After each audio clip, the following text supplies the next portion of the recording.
हनुमान जी महाराज की जय। ओम नमो भगवते वासुदेवाय।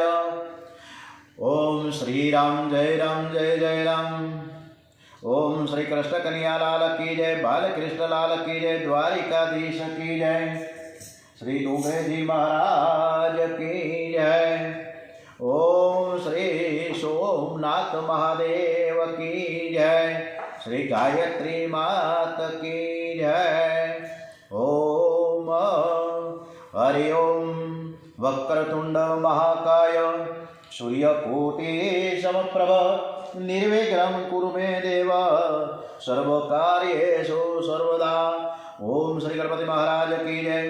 सौनु करो कल्याण हे दयाळु प्रभु, सौनु करो कल्याण। नर नारी पशु पक्षीनी साथे जीव जंतुનું તમામ સૌનું કરો કલ્યાણ। ભારત માતા की जय। આજે 22મી જાન્યુઆરી महासुद चौथ है, गणेश जयंती, विनायक चतुर्थी। आजनी कथा अपने श्री कृष्ण परमात्मा ने सरस रीते संभळावीए एवा भाव साथे। आज गुरुवारना रोज दरेक सुखी रहे, सर्वे भवंतु सुखिनः। दरेकनु आरोग्य सरस रहे, सर्वे संतु निरामयाः। कंस ने मार्या पछी बधानी एवी इच्छा हती कि श्री कृष्ण ने मथुरा की गादी पर बेसाड़ीने राज्याभिषेक करवो, परंतु प्रभुए ना पाड़ी। मैं मथुरा की गादी मेळववा माटे कंस ने मार्यो नथी। कंस प्रजा ने बहुत त्रास आपतो हतो, एथी तेने मार्यो छे। मारे राजा थवुं नथी। कंसना पिता उग्रसेन ने कैदमांथी मुक्त करी गादी पर बेसाड्या। गीताजी में अर्जुन ने प्रभुए आज्ञा करी है, मां कर्म फल हेतु भूमाते संगोष्टोम कर्मणि। कोईपण फलनी आशा राख्या वगर सतकर्म करवुं। गीताजी में जो उपदेश है कि निरपेक्ष थईने तू सतकर्म कर, ए श्रीकृष्णना जीवन में परिपूर्ण थयेलो देखाय छे। मळे छतां लेवानी इच्छा न करवी ते संन्यास छे। श्रीकृष्ण ने मथुरानुं राज्य मेळव्युं छे, पर तेमणे एक पैसो लीधो नथी। तमने कोई 1000-2000 रुपया आपे तो तमे लेवानी ना पाड़शो? आम श्री राम और श्री कृष्णना जीवन में परिपूर्ण अनासक्ति देखाय छे। श्री राम ने लंकानुं राज्य मेळव्युं। लंका में घणी बधी संपत्ति हती, छतां श्री राम लंका में एक पैसो अयोध्या न लाव्या। लंका में जे हतुं ए बधुं ज विभीषणने आपी दीधुं। श्री कृष्ण ने मथुरानुं राज्य मेळव्युं एटले ते राज्य कंसना पिता उग्रसेनने सोंप्युं छे। श्री कृष्ण कंसना पिता उग्रसेन ने गादी पर बेसाड़ी राज्याभिषेक करे छे।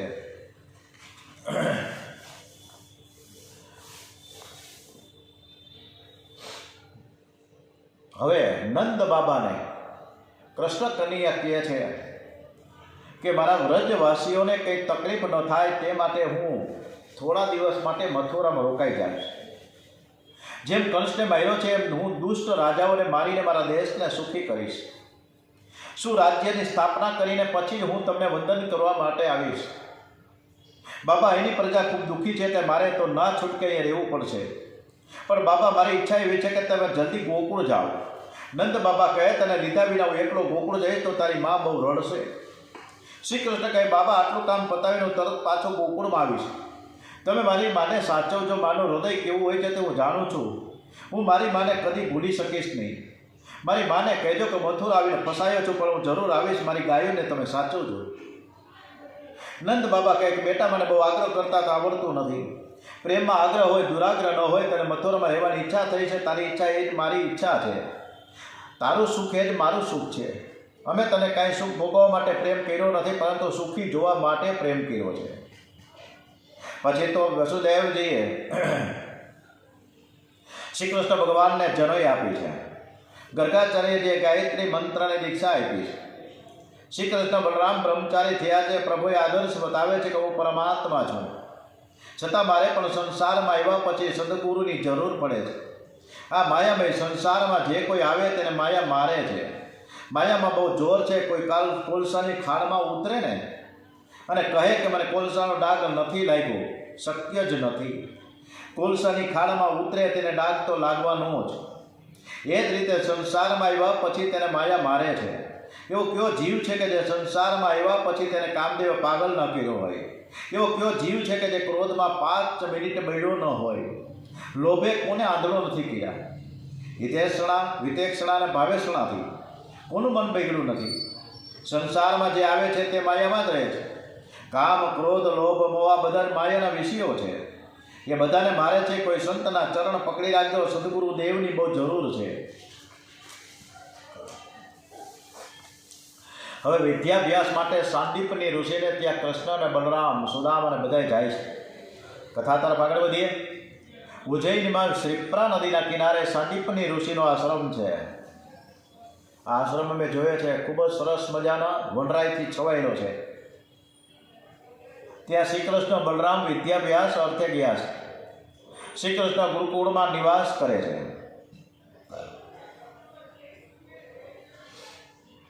ગુરુની તન મન અને ધનથી સેવા કરે છે. ગુરુની સેવા કર્યા વગર પરમાત્મા પણ સુખી થતા નથી. આદર્શ ભગવાને જગતને બતાવ્યો છે. કોઈ પણ મહાપુરુષની સેવા તન મન અને ધનથી કરશો તે મહાપુરુષનું હૃદય પીગળશે અને તે અંતરથી આશીર્વાદ આપશે. સદગુરુની સેવા કરીને જે જ્ઞાન મળે તે વિનય અને વિવેક શીખવાડે છે. પુસ્તકો વાંચીને મેળવેલું જ્ઞાન તમને પૈસો અને પ્રતિષ્ઠા અપાવશે, પણ અંદરની શાંતિ તો આપશે જ નહીં. પુસ્તકીય જ્ઞાન અભિમાની બનાવે છે. હું ડાહ્યો અને બીજા બધા મૂર્ખ છે એવું અનુભવે છે. મનુષ્યમાં જ્ઞાન વધે એટલે તેને બધાની ભૂલો જ દેખાય છે. જ્ઞાન કોઈના મૂર્ખ સમજવા માટે, કોઈના દોષ જોવા માટે નથી. જ્ઞાન તો જીવ માત્રમાં પ્રભુનો અનુભવ કરવા માટે છે. સર્વને બ્રહ્મરૂપ સમજવા માટે છે. સંત બોલે છે ત્યારે ઉપદેશ આપે છે તેવું નથી.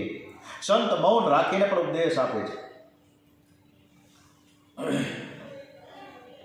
શ્રી કૃષ્ણ ભગવાન સાંદીપની ઋષિના આશ્રમમાં અધ્યાત્મ વિદ્યા ભણ્યા છે. શ્રી કૃષ્ણ ગુરુકુળમાં છે ત્યારે બધા જ વિદ્યાર્થીઓ ત્યાં ભણવા આવ્યા છે. એમાં એક સૌરાષ્ટ્રનો ગરીબ બ્રાહ્મણો ત્યાં ભણવા આવ્યો હતો. તેની સાથે કૃષ્ણને મૈત્રી થઈ. આ મિત્રનું નામ છે સુદામા. શ્રી કૃષ્ણના મિત્રનું નામ જ ભાગવતમાં આવે છે. વિદ્યાભ્યાસ પૂરો થતાં શ્રી કૃષ્ણ ગુરુને ગુરુદક્ષિણા આપવા ઈચ્છે છે. સાંદીપની ઋષિ કંઈ બેટા મેં તને કોઈ જ્ઞાન કંઈ લેવા માટે તો નથી આપ્યું ને? આ શ્રીપ્રા નદી મને જળ આપે છે, વૃક્ષો ફળ આપે છે. મારે હવે કોઈ વસ્તુની જરૂર નથી. મારે કાંઈ જોઈતું જ નથી. ત્યાં એમ છતાં પણ શ્રી કૃષ્ણ ભગવાન કહે છે સાંદીપની ઋષિ અને ગુરુદેવને કે તમારી ઈચ્છા નથી, પણ મારી બહુ ભાવના છે. ગુરુ દક્ષિણા વગર મારી વિદ્યા સફળ ન થાય. જ્ઞાન દાન એ વસ્ત્રદાન અને સુવર્ણદાન કરતાં પણ શ્રેષ્ઠ છે. શ્રી કૃષ્ણે બહુ જ આગ્રહ કર્યો. ત્યારે ગુરુજીએ દક્ષિણા માગે કે બેટા મેં જે તને જ્ઞાન આપ્યું છે તું બીજાને આપજે. તને કોઈ લાયક શિષ્ય મળે તો કોઈ પણ લીધા વગર તેને તું જ્ઞાન આપજે. એ વિદ્યાનો વંશ વધારજે. સાંદીપની ઋષિએ શિષ્ય પાસે જે માંગ્યું છે તેનું પ્રભુએ પાલન કર્યું છે. ગીતામાં અર્જુન બોલે છે શિષ્યસ્તેહમ સાધિ માત્વામ પ્રપનમ. અર્જુન શ્રી કૃષ્ણને ગુરુ માને છે. તે કહે છે કે હું મૂંઝાયો છું, મને કંઈ ખબર પડતી નથી, હું તમારો શિષ્ય છું, મને ઉપદેશ આપો. પ્રભુએ અર્જુનને કંઈ પણ અપેક્ષા રેખા વગર ગીતા શાસ્ત્રનો ઉપદેશ કર્યો છે. પ્રભુએ તો અર્જુનના ઘોડાઓની સેવા કરતાં પણ સહેજ શરમ સંકોચ પણ અનુભવ્યો નથી. યુદ્ધમાં થાકેલો અર્જુન રાત્રે સૂઈ જાય ત્યારે શ્રી કૃષ્ણ અર્જુનના ઘોડાઓને લાગેલા બાણ કાઢે, મલમ લગાડે. તેથી વ્યાસજીએ લખ્યું છે કે કૃષ્ણ વંદે જગત ગુરુ. શ્રી કૃષ્ણ જગત ગુરુ છે. જગતમાં જેટલા પણ ગુરુઓ થયા છે તેમણે શિષ્યો પાસેથી કાંઈ ને કાંઈ લીધું છે, પરંતુ શ્રી કૃષ્ણ એવા ગુરુ છે કે જેમણે શિષ્ય પાસેથી કાંઈ લીધા વિના ઉલટાના શિષ્યની સેવા કરી છે. પ્રભુને ગુરુજીની સેવા કરવાની ઘણી ઈચ્છા હતી એટલે તેઓ ગુરુ પત્નીને કહે છે ગુરુજી ભલે ના પાડે, પણ મારે ગુરુને કંઈક આપવું છે. ગુરુ પત્ની જાણે છે કે આ વિદ્યાર્થી સાધારણ નથી.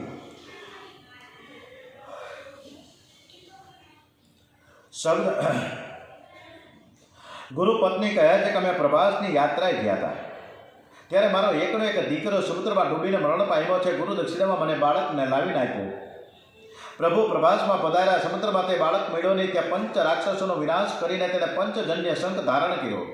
હવે તેઓ મુરલીધર નહીં પણ શંખધર બન્યા છે. પછી પ્રભુ યમપુરીમાં ગયા છે. મહારાજાએ પ્રભુને ગુરુદેવનો બાળક અર્પણ કર્યો. પ્રભુ બાળક લઈને ગુરુજીની પાસે આવ્યા અને તેને અર્પણ કર્યો. માનું હૃદય પીગળ્યું છે. માએ અંતરથી આશીર્વાદ આપ્યા. સરસ્વતી તમારા મુખમાં રહે છે. લક્ષ્મીજી તમારા ચરણમાં રહે છે. તમારી કીર્તિ આખા જગતમાં કાયમ રહે છે. તમે કોઈ દિવસ જ્ઞાન ભૂલશો નહીં. આમ શ્રી કૃષ્ણ ભગવાન વિદ્યાભ્યાસ પૂરો કરીને મથુરા આવ્યા છે. યાદવોને પરમાનંદ થયો છે. રાજા ઉગ્રેસને પણ બહુ આનંદ થયો તો વિચાર કરે કે પરમાત્માએ મને માન આપ્યું, ગાદી આપી એટલે હું નામનો રાજા ગણાવું. ખરા રાજા તો શ્રી કૃષ્ણ છે. એટલે વિવેકી ઉગ્રેસને સર્વ સંપત્તિ શ્રી કૃષ્ણ ભગવાનના ચરણોમાં સમર્પિત કરી શ્રી કૃષ્ણ હવે મથુરાના રાજા થયા છે. અતિ સંપત્તિમાં જીવ ભાન ભૂલે છે. અતિ સંપત્તિમાં શ્રી કૃષ્ણ સાવધાન છે. ઉદ્ધવજીની જ્ઞાન લક્ષણા અને ગોપીઓની પ્રેમ લક્ષણા ભક્તિ. શ્રી કૃષ્ણ ઉદ્ધવજીને પ્રેમ લક્ષણા ભક્તિનું જ્ઞાન કરાવવા ગોકુળમાં મોકલ્યા છે. ઉદ્ધવ ગમનની કથા કહેવામાં કથાકારની કસોટી છે એમ દક્ષિણના મહાત્માઓ માને છે. આ ઉદ્ધવ ગમનનો પાઠ કરતા એકનાથ મહારાજને 3 દિવસ સુધી સમાધિ લાગી ગઈ હતી. ઉદ્ધવ ગમનના પ્રસંગમાં જ્ઞાન અને ભક્તિનો મધુર કલહ છે. ઉદ્ધવનું નિર્ગુણ જ્ઞાન અને ગોપીઓની શુદ્ધ પ્રેમ લક્ષણા સગુણ ભક્તિ. ઉદ્ધવજીના મતે જ્ઞાન શ્રેષ્ઠ છે. જ્ઞાનથી જ મુક્તિ મળે છે. જ્યારે ગોપીનું માનવું છે કે જ્ઞાની પ્રભુ પ્રેમી થાય ત્યારે જ મુક્તિ મળે. જ્યાં સુધી જ્ઞાની પ્રભુ પ્રેમી ન થાય એટલે કે પરમાત્મા સાથે પ્રેમ ન કરે ત્યાં સુધી પ્રભુ પોતાના સ્વરૂપ અને માયાના પડદામાં રાખે છે. એમને જાહેર થવું ગમતું નથી. જ્યારે જીવ પરમાત્માની સાથે અતિશય પ્રેમ કરે છે ને ત્યારે પરમાત્મા પોતાનું અસલી સ્વરૂપ બતાવે છે. મનુષ્ય પોતાના ઘરની તિજોરીમાં શું છે તે કોઈને બતાવતો નથી, પણ જેની સાથે તેને અતિશય પ્રેમ કરે છે તેને જ તિજોરીની અંદરની વસ્તુઓ બતાવશે. જો પરમાત્માના અસલી સ્વરૂપને નિહાળવું હોય તો તેમની સાથે અતિશય પ્રેમ કરો. એ સ્વરૂપના દર્શન કર્યા વિના બ્રહ્મ દ્રષ્ટિ સ્થિર થતી નથી. શ્રી કૃષ્ણ ભગવાન રોજ સાંજે રાજમહેલની અગાસીમાં બેસીને ગોકુળની ઝાંખી કરે છે. મારી મા આંગણામાં બેસીને મારી પ્રતીક્ષા કરે છે. તે મને યાદ કરીને રડે છે. એ મથુરાના માર્ગ ઉપર મીટ માંડીને નિહાળ્યા કરે છે. તેને ખાતરી છે કે કન્યાએ કહ્યું છે કે આવીશ એટલે હું જરૂર આવશે, તેથી તે જરૂર આવશે. આમ તે મારી રાહ જોયા કરે છે. મારી વહાલી ગાયો મથુરા તરફ મુખ રાખીને હંભા હંભા હંભા કહે છે. મારી નંદ બાબા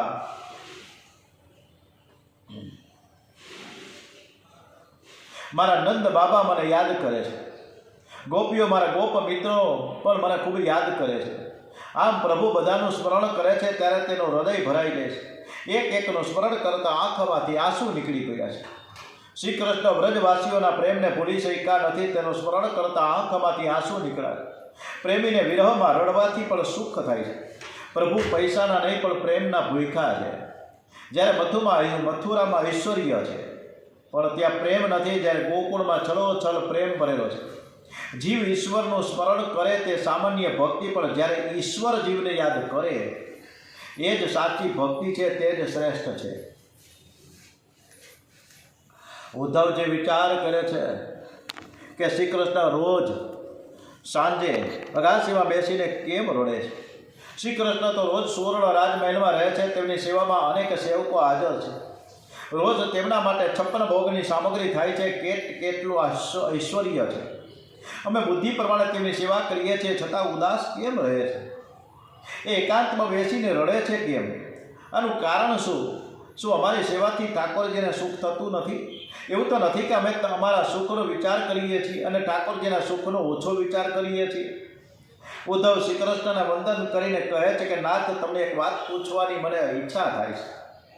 શ્રી કૃષ્ણ કહે, ઉદ્ધવ, તમે મારા અંતરંગના સખા છો. સંકોચ રાખ્યા વગર તમારે જે પૂછવું હોય તે પૂછો. ઉદ્ધવ પૂછે છે કે મારી બુદ્ધિ પ્રમાણે યથામતી આપની સેવા કરું છું, પરંતુ મને એવું લાગે છે કે આપ મારી સેવાથી ખુશ નથી. આપ ઉદાસ લાગો છો. આપ ભોજન કરો છો ને તે સમયે આપને અકળામણ થતી હું જોઉં છું. હવે ગઈકાલે જ ભોજન કરતાં કરતાં આપનું હૃદય ભરાઈ ગયું હતું. એ સમયે આપ કોઈને યાદ કરતા હતા.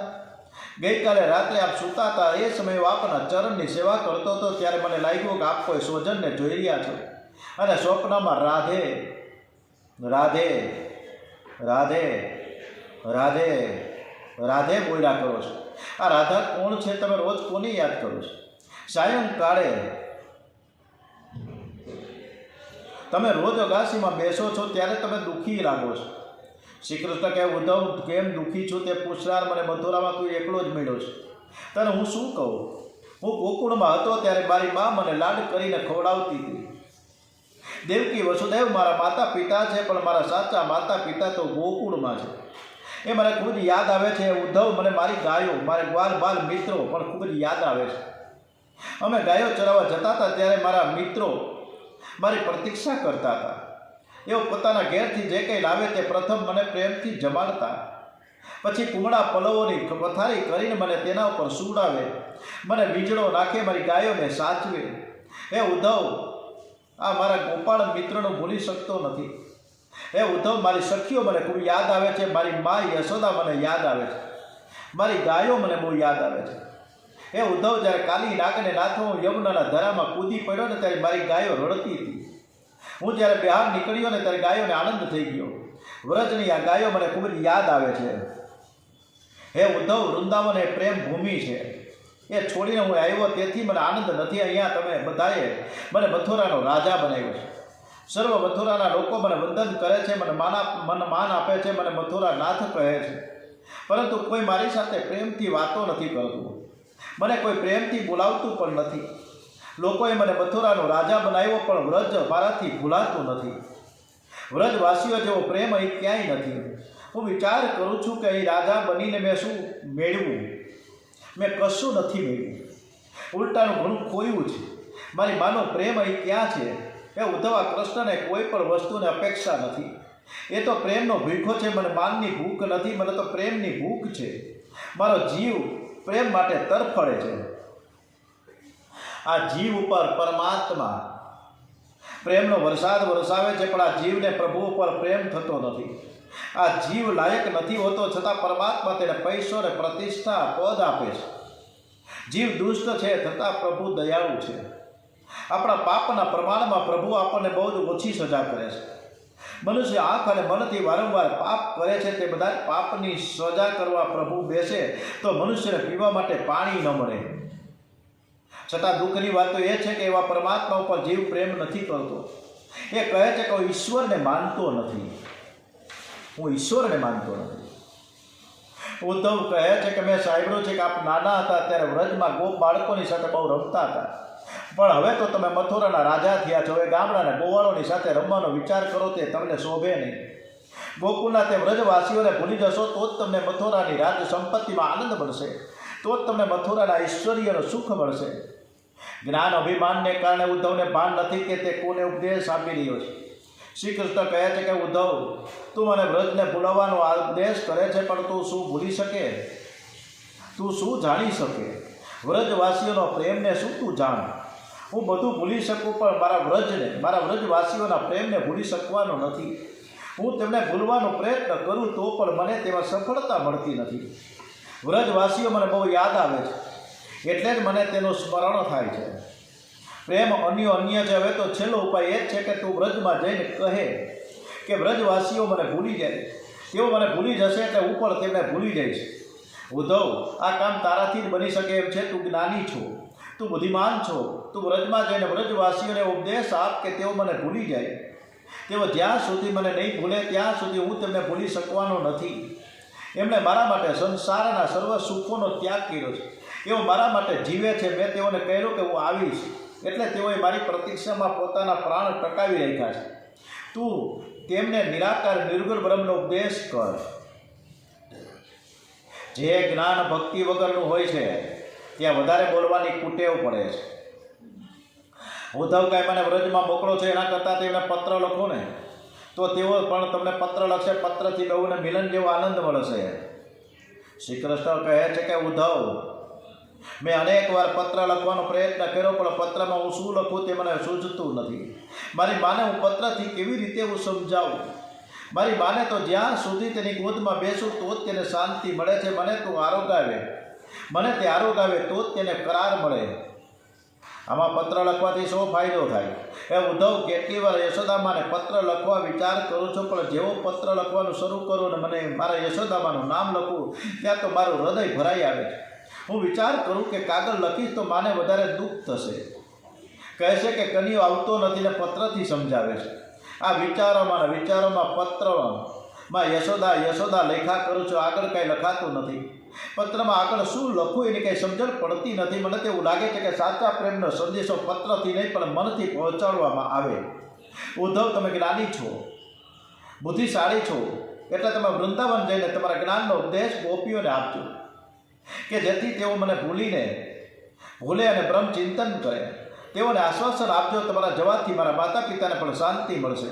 એ ઉદ્ધવ, વ્રજમાં જઈને તમે કહેજો, ઉદ્ધો ઇતના કહીયો જાય, હમ આવેંગે દો ભૈયા મૈયા મની અકુलाई, याको बिलग बहुत हम मान्य जो कही पढ़ियो धाई, वह गुण हमको कहाँ बिसरी, है बड़किए प्याई, और जो मिलियो नंद बाबा सो, तो कहियो समझाई, तिलो दुखी न है न रही पावे, तोलो दुखी न है न नहीं, तोलो दुखी है न नहीं पावे, धवरी घुमरी गाय, यद्यपि यहाँ अनेक भांति सुख तद्यपि रहो न जाए, सुदास देखो ब्रजवासी तब ही हियो हर खाई. हे ઉદ્ધવ, મથુરામાં તમને કોઈ વાતની ખોટ નથી. સંસારના આપણને ક્યાં કંઈ ખોટ છે? બધું જ છે, કંઈ ખોટ જ નથી. સંસારના સર્વ વૈભવો છે, પણ હૃદયનો શુદ્ધ પ્રેમ અહીં નથી.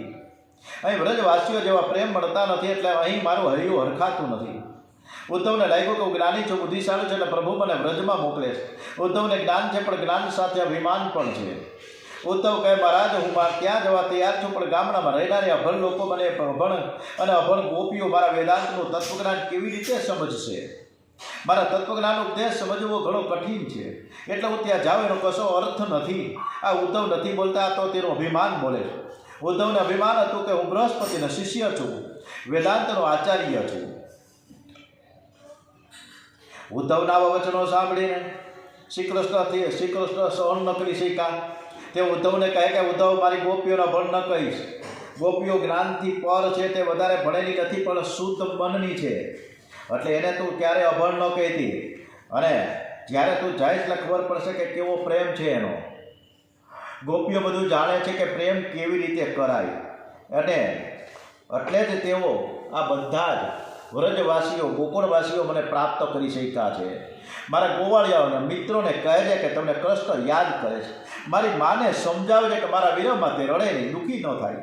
ઉદ્ધવને જવાની ઈચ્છા ન હતી, છતાં પ્રભુના આગ્રહને વશ થઈ ઉદ્ધવજી જવા તૈયાર થયા છે.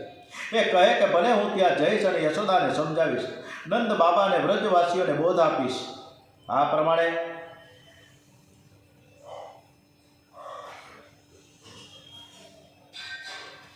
શ્રી કૃષ્ણે ઉદ્ધવજીને આખી રાત બોધ આપ્યો છે. પ્રાતઃકાળમાં ઉદ્ધવ તૈયાર થઈને શ્રી કૃષ્ણને પાસે આવ્યા છે. શ્રી કૃષ્ણે પોતાના પિતાંબર તથા વૈજયંતીવાળા ઉદ્ધવને આપીને કહ્યું છે કે તું જ્યારે પણ ગોપીઓને મળવા જા, ત્યારે પ્રસાદી પિતાંબર પહેરીને જજે. મારી સખીઓ પર પુરુષને નિહાળતી નથી, કોઈ પુરુષ સાથે બોલતી પણ નથી. જો તું બીજું પિતાંબર પહેરીને જઈશ ને તો મારી સખીઓ તારી સાથે વાતચીત પણ નહીં કરે. તેઓ આ પ્રસાદી પિતાંબર જોશે એટલે ખાતરી થઈ જશે કે તું મારો છે, અને તેમને માનશે કે આ મારા શ્યામ સુંદરનો લાડીલો સેવક છે, અંતરંગનો સખા છે. જ્યારે તેમને પૂરી ખાતરી થઈ જશે પછી ગોપીઓ તારી સાથે બોલશે.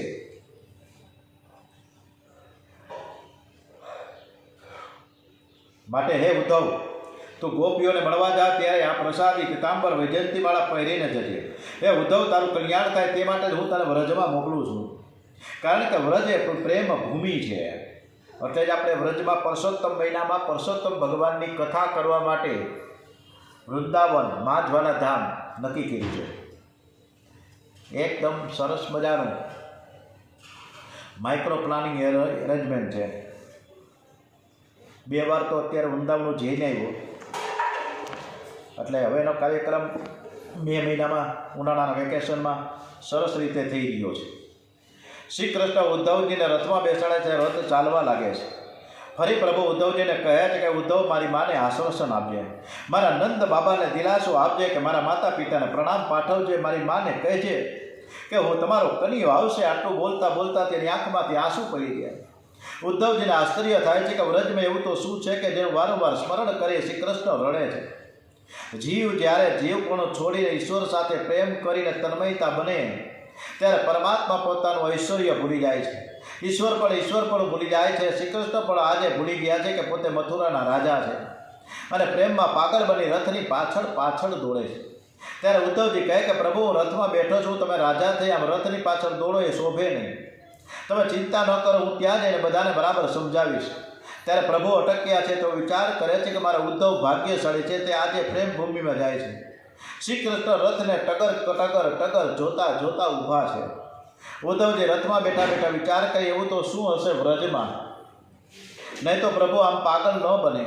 ઉદ્ધવજીના આશ્ચર્યનો પાર નથી, તેઓ હજુ પ્રેમ તત્વને બરાબર જાણતા નથી. અને આ બાજુ કન્યા વગર ગોકુળની પરિસ્થિતિ શું થઈ છે તે આપણે આવતીકાલ ઉપર જઈએ. ઉદ્ધવજી પણ આવતીકાલે ત્યાં જઈ રહ્યા છે. ઉદ્ધવજી ગોકુળમાં, આપણે પણ ગોકુળ જશે. ઓમ શ્રી ગણપતિ મહારાજ કી જય, શ્રી કૃષ્ણ કનૈયાલાલ કી જય, હનુમાનજી મહારાજ કી જય, દ્વારિકાધીશ કી જય. ઓમ શ્રી ડુંગરેજી મહારાજ કી જય, શ્રી સુખદેવજી મહારાજ કી જય, શ્રી ગાયત્રી માત કી જય, શ્રી ભાગવત ભગવાનજી મહારાજ કી જય, શ્રી સોમનાથ મહાદેવ કી જય. ઓમ નમો ભગવતે વાસુદેવાય, શ્રી ભારત માતા કી જય. વંદે વેદ માતરમ, વંદે વેદ માતરમ. ઓમ નમઃ પાર્વતે પતય. હર હર હર હર હર હર મહાદેવ હર